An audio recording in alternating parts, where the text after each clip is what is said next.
Olá, graça e paz. Estamos iniciando a nossa 29ª semana de leitura bíblica. Dessa vez, estamos seguindo no segundo livro de Samuel, do capítulo 8 até o 20, durante essa semana de leituras, né? Esse é um trajeto aí onde a gente vai acompanhando o reinado de Davi, quase chegando ao fim dele, né? Nós, na semana passada, lemos a ascensão de Davi, né, o seu ponto alto, e agora vamos ver o começo da sua queda. O capítulo 8 tem ali algumas vitórias militares de Davi, com destaque para dois dos seus generais, que depois terão importância em outros eventos, Joabe e Benaia. Depois, no capítulo 9, um ato de bondade, né, mostrando a misericórdia de Davi com Mefibosete, né, filho do seu grande amigo Jonatas, mas além disso, também descendente de Saul. Então, esse é o destaque aí que o autor quer fazer para nós. Não apenas a bondade de Davi, mas também o fato de que ele estava sendo bom com a descendência do seu antecessor, né, com a linhagem do seu antecessor, sem medo de perder o reinado, porque ele confiava no Senhor. Mas aí, no capítulo 11, temos o adultério com Batseba e o assassinato de Urias, né? Então, esse é o ponto mais baixo da vida de Davi, né? Da sua vida espiritual, um ponto que realmente quebrou ali toda aquela sequência de eventos que estava levando ele a fazer a vontade de Deus. Então, no capítulo 11 há o adultério, a gravidez da Batseba, o assassinato de Urias por meio de enviá-lo para o fronte de guerra, ali um lugar em que ele não teria um recurso, né, para se safar. E daí em diante, capítulo 12, Davi é confrontado pelo profeta, confessa, mas apesar de ter sido perdoado pelo Senhor, as consequências do pecado vêm. Em primeiro lugar, o seu filho morrendo no próprio capítulo 12, né, o filho que ele teve com a Batseba, através do adultério. Depois, no capítulo 13, o seu filho Amnon estupra a sua filha Tamar, né, filha de um outro casamento, meia-irmã, portanto, um do outro. E o irmão de sangue da Tamar, Absalão, se vinga matando Amnon e fugindo. Depois, Absalão é restaurado no capítulo 15, mas dá um golpe de estado no próprio pai, que é obrigado a fugir de Jerusalém, mas mantendo alguns aliados ali. A gente vê isso no capítulo 15 e 16, a fuga de Davi, os aliados que ficam. Absalão se deita com as mulheres de Davi, né, ou seja, suas concubinas, suas muitas esposas que ele tinha como rei, lá no capítulo 16. E por fim, no capítulo 17, ele é derrotado por Davi ao seguir os conselhos de Husai, que era um aliado de Davi que tinha ficado em Jerusalém. E no capítulo 18, é finalmente morto por um dos generais de Davi. Davi fica de luto, né? Causando muita confusão ali entre o povo, né? Que não esperava que o rei ficasse de luto por causa da morte do seu inimigo, mas claro, era seu filho também, né?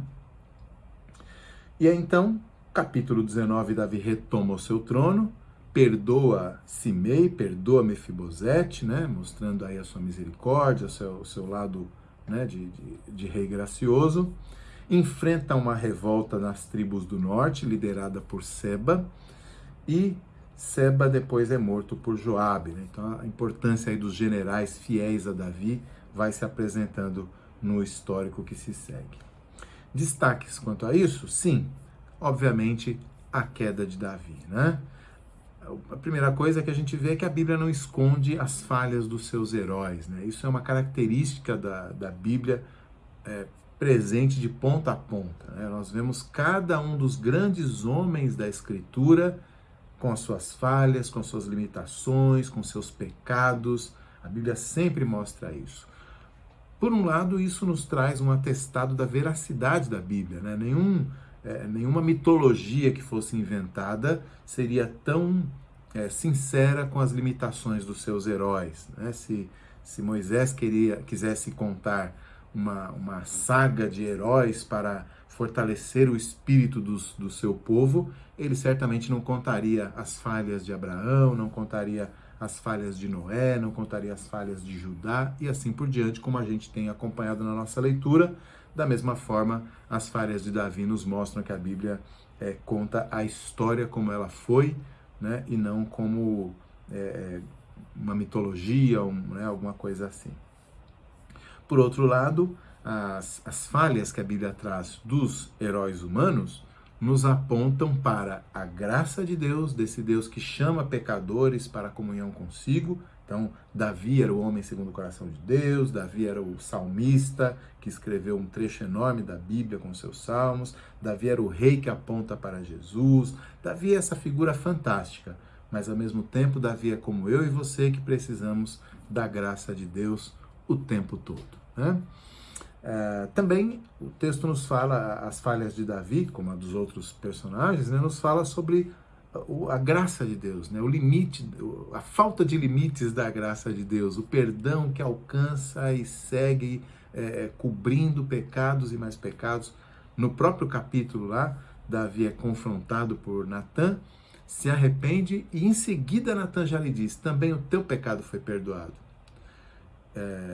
Então, é uma ilustração, né? Cada vez que os heróis da Bíblia falham, caem, eles se tornam uma ilustração de quem nós somos, do quanto nós precisamos de Deus e, acima de tudo, uma ilustração de o quanto Deus é perdoador, né? O quanto Deus é gracioso. O seu perdão vai de geração em geração até 1000 gerações daqueles que o amam, diz lá em Êxodo, né? E por outro lado, o texto também nos apresenta as consequências temporais do pecado. Sim, porque nem sempre essas consequências são anuladas pelo perdão de Deus. Deus perdoa, isso significa que a pessoa não pagará pelos seus pecados, porque Cristo já pagou pelos pecados dela, mas isso no sentido eterno. Muitas vezes as consequências temporais do pecado vêm sim sobre cada um de nós. No caso de Davi, o filho que ele ia ter com Betseba, né, que ele teve com Betseba, morreu ainda criança, né, pelo cronograma ali do texto, a gente não sabe com que idade, mas era uma criança ainda, né, e não só isso, o próprio profeta anuncia, né, que vai haver divisão na casa dele, né, que as muitas mulheres que ele tinha serão possuídas por outro homem à vista de todos, a gente viu Absalão fazendo, né, a divisão na sua própria casa, irmão matando irmão, né, irmão estuprando irmã. Então, a casa dele, que Deus disse que ia estabelecer, é derrubada pelos próprios atos de Davi, né, como consequência do seu pecado. Então, a coisa não saiu de graça, não, né? Ele foi perdoado, mas as consequências foram terríveis. E mais para frente, quando Salomão morre, né, nós vamos ver isso nas próximas semanas aí, quando nós voltarmos para os textos históricos, nós vamos ver Salomão reinando, tendo um reino de bastante sucesso, mas na sua morte o próprio reino de Israel é dividido em duas partes, né?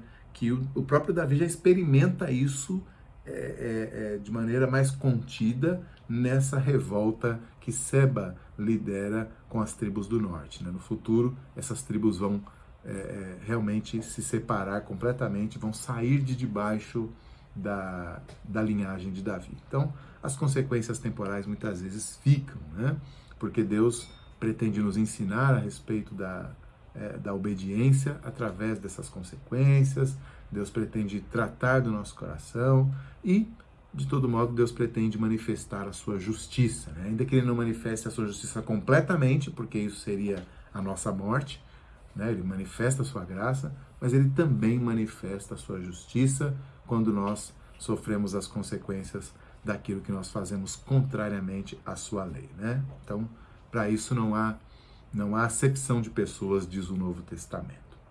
Então, estamos aí no meio da história de Davi, avançando um pouco mais do que o meio da história de Davi, vendo aí o seu momento mais lamentável, né? No seu pecado com Batseba, ficou marcado por isso o restante da sua vida, do seu reinado e da sua dinastia, mas ao mesmo tempo vemos o Deus da graça alcançando Davi e alcançando também a mim e a você. Boas leituras, que Deus abençoe aí e nos ajude a entender o quanto é importante nós estarmos firmes e guardados na palavra do Senhor. Até mais!